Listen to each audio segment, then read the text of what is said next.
জুলাই বিপ্লবের মাধ্যমে আজকে যুবকরা এম্পাওয়ার হয়েছে, তরুণরা এম্পাওয়ার হয়েছে। এই জুলাই বিপ্লব তরুণরা করেছে। এখন আমরা বলতে চাই, এই 24-এর জুলাই বিপ্লব পরবর্তী আমাদের এই 26 সালে যে নির্বাচন হচ্ছে, এটা অবশ্যই ফ্রি, ফেয়ার এবং ক্রেডিবল হতে হবে। এখানে ইফস অ্যান্ড বাটস চলবে না।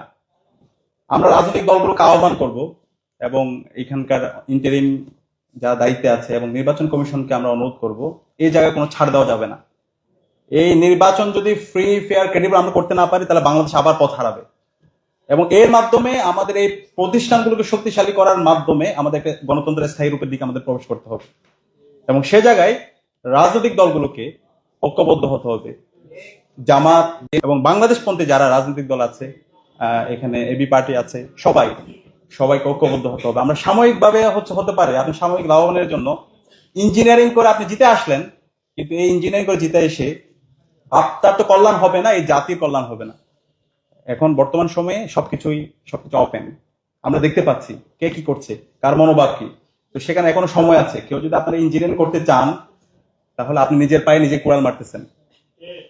তো সে কারণে আমরা অনুরোধ করব, এখন আমরা দেখতে পাচ্ছি নির্বাচন আগামী মাসের 12 ফেব্রুয়ারি হবে, কিন্তু এখন আমরা দেখতে পাচ্ছি সে ফেসিবাদী কাঠামোর যে নির্বাচন, সেই নির্বাচনের দিকে মনে হচ্ছে আমরা যাচ্ছি। রাজনৈতিক দলগুলোর যে মনোভাব, মিডিয়ার যে মনোভাব, প্রশাসনের যে মনোভাব, নির্বাচন কমিশনের যে মনোভাব, তারা মনে হচ্ছে একদিকে ঝুঁকে পড়তেছে।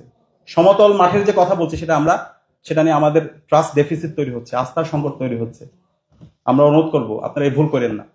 এই ভুল যদি করেন, তাহলে এই যে রাকিবের যে পরিণতি হয়েছিল, তার সাথে খারাপ পরিণতি আপনাদের হবে। প্রধান নির্বাচন কমিশনার হিসাবে যাকে হাসিনা বানিয়েছিল, সে কাজ করেন না।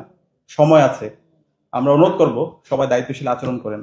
এবং এখানে আজকে আমরা যারা ভোট দিতে যাব, সবার মধ্যে একটা উৎসব আমরা দেখতে পাচ্ছি। এবারের নির্বাচনে আমরা একটা হচ্ছে আমরা আমাদের যে সংস্কারের কথা বলছি, আমাদের রাষ্ট্রের যে প্রাতিষ্ঠানিকরণ, প্রতিষ্ঠানগুলোর যে শক্তিশালীকরণ, সেটার জন্য আমাদের গণভোটকে হাকে বিজয়ী করতে হবে। সেটার জন্য আমাদের সারা দেশব্যাপী ক্যাম্পেইন করতে হবে। এবং ডাকসুর পক্ষ থেকে আমরা বাংলাদেশের শিক্ষা প্রতিষ্ঠানগুলোতে এই ক্যাম্পেইনটা আমরা খুব দ্রুত শুরু করবো ইনশাআল্লাহ।